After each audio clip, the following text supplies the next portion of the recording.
Hey fam, hey, welcome back to my channel. And today we're going to talk about my journey with psoriasis and healing with it and how it led me to becoming a holistic nutritionist. I guess you can call it my origin story, if you will. Stay tuned. Okay, so come on in and let me talk to y'all. Okay, so if most people can believe this, originally I never wanted to be the profession that I am now. When I graduated high school, I really wanted to be a pharmacist. Very far-fetched from what I am now, almost like in opposite worlds, but that's what I wanted to be.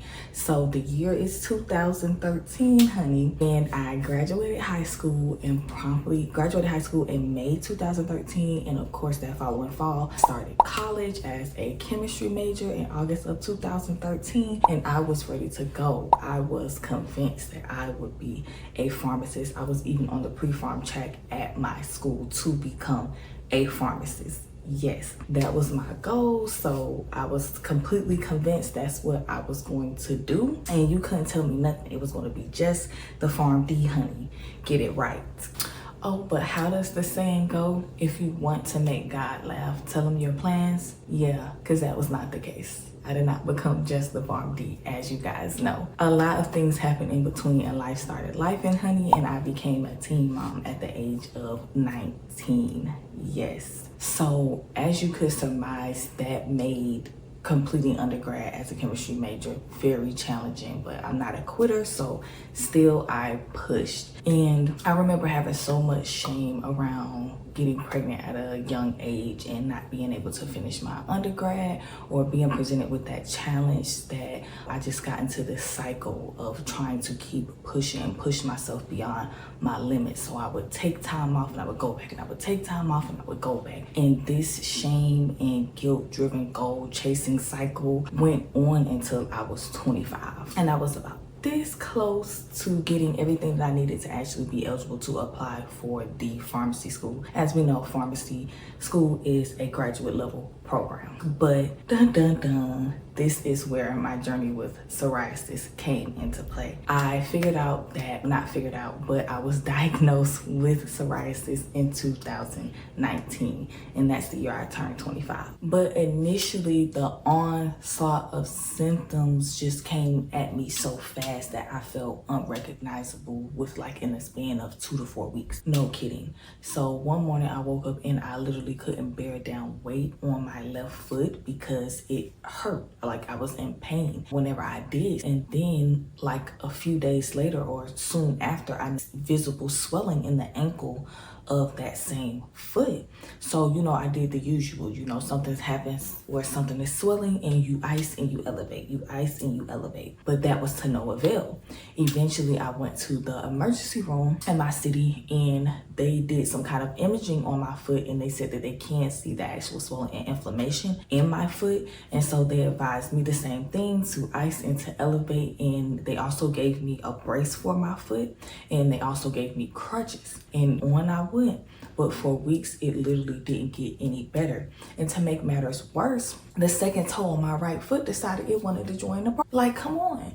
So I was ace bandaging my foot on my right side in a certain way so that it could sit in my shoe a certain way, because I often use that foot to alleviate weight off of my left foot that initially was the problem, so that I could keep to the advisory of keeping weight off of it. But it became a very complicated situation because I work in the ER at that time, and you're on your feet all the time. You don't sit down when you work in the ER, you're on your feet. So that became an issue. So I was just out here all kinds of stressed and confused because me and other medical professionals were not getting to the bottom of what was going on with my feet. And now, if that wasn't enough, I'm going on about my business one day and I look in the mirror and realize the new growth of my braids has so much build up, what I thought it was at the time, or dandruff, or so I thought at the time, that it looked like adult cradle cap. That's the only way I could describe it at the time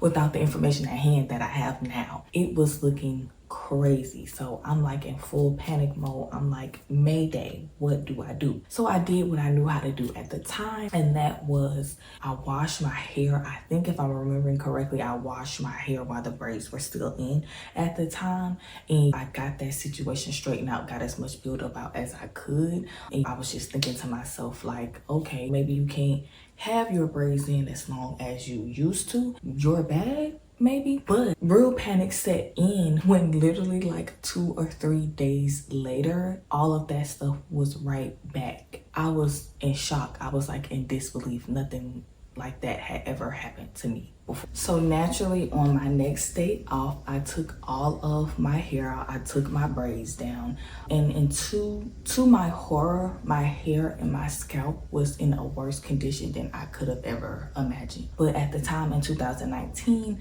I had no idea what psoriasis was, that it even existed. I had no idea what psoriasis was or its effects on the body. So I did what I knew how to do at that time for my hair, and I washed my scalp. I took up the scales as best as I could, and I greased my scalp. Yes, I used Blue Magic. I'm a light girl. Again, I didn't know what psoriasis was, and my psoriasis was not trying to have that. That's not an effective tool to combat scalp psoriasis, so it came right back on me.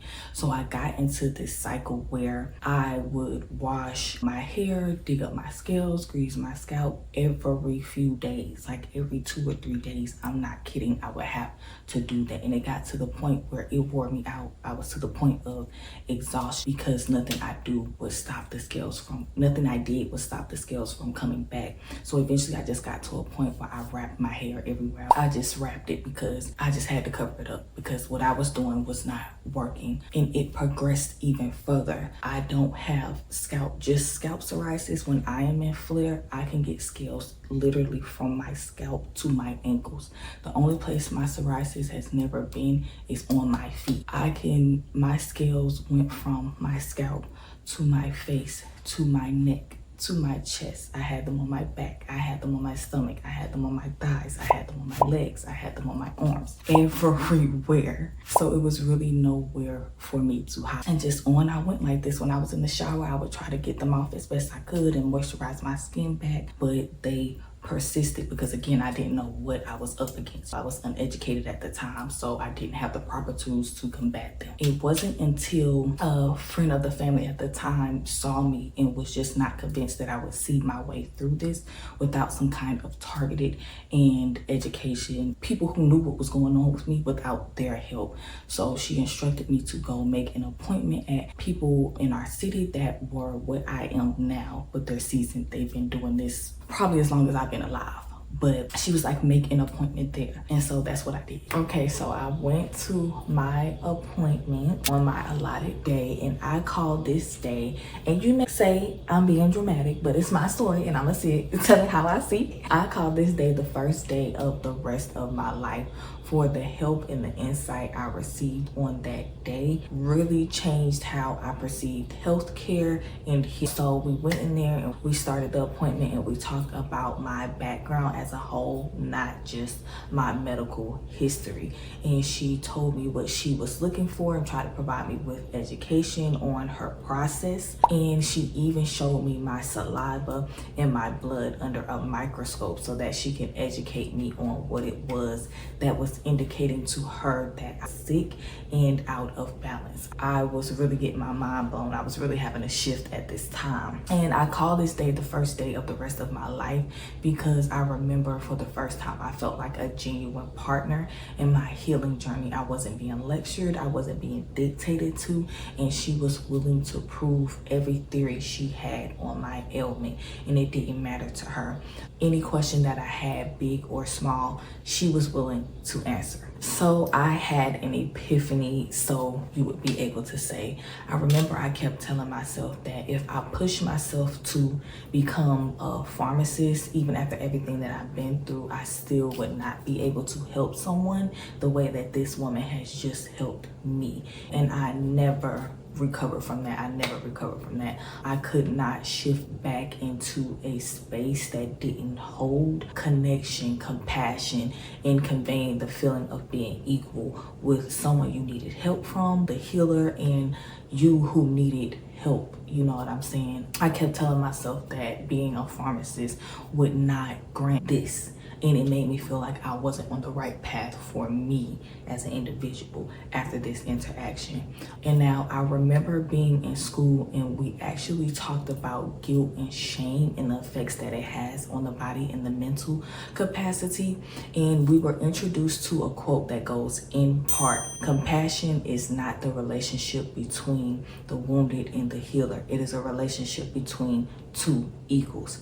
And though I did not know that quote at the time that I had that appointment with her, that's the feeling that I had at that time. The interaction with her and just this general way of medicine that I had been newly introduced to conveyed that kind of feeling to me, one of equalness between who I was getting help from and me as an individual who needed help. And I just could not go back to the status. Okay, and so off I set with all of the advice and the herbs and whatnot that she had given me to get better. And eventually I really healed and rebalanced myself so much. Like, I'm internally grateful because I really did a turnaround and it was pretty fast compared to other people's healing journeys that I actually see. So I'm eternally grateful for that, I swear. And I'll have her information on the screen somewhere because I want y'all to check her out. She's based out of South Carolina, my hometown. Columbia, South Carolina, my hometown.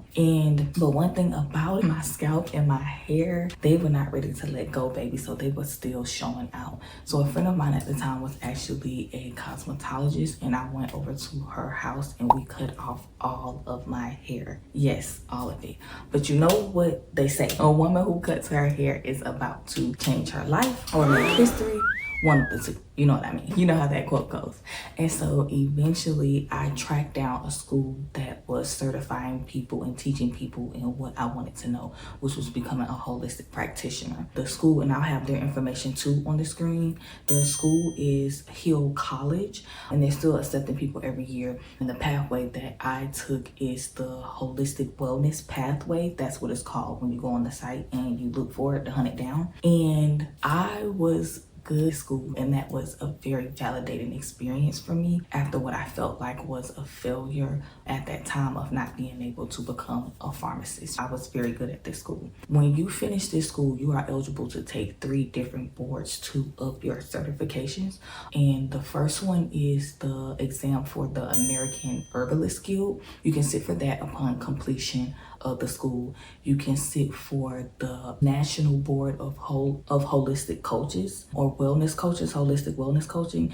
And the third one that you can sit for is the exam for the National Association of Nutrition Professionals.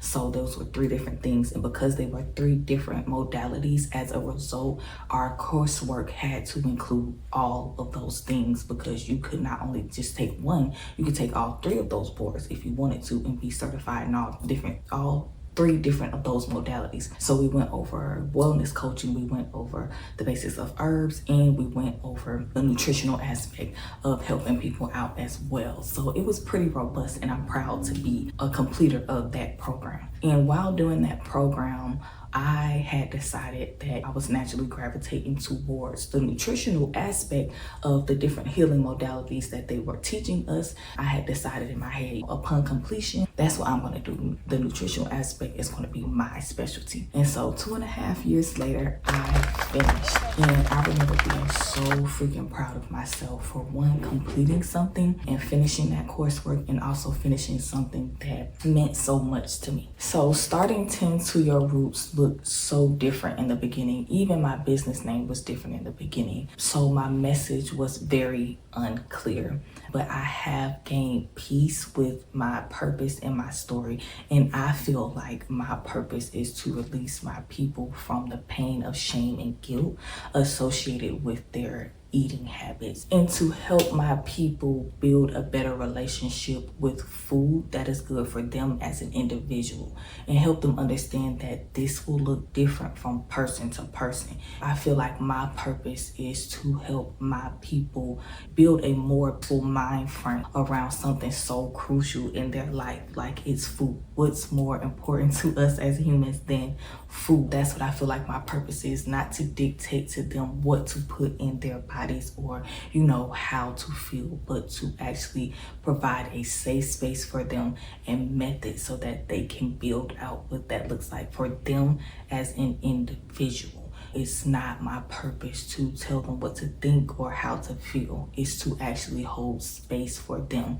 Because one thing about it, I am not the healer and my people are not the one. We are two equals. Okay, we are at the end, and thank you so much if you made it this far in the video, and if you finished it, it really means a lot to me, and I really appreciate you, family, like, because this was my story and this was a serious and sensitive topic to me. But as usual, if this resonated with you, please share it, comment. I would love to talk to you guys. Subscribe, come inside, as I always like to say, share and be fair, you know what I'm saying? But again, thank you, and until next time, and love.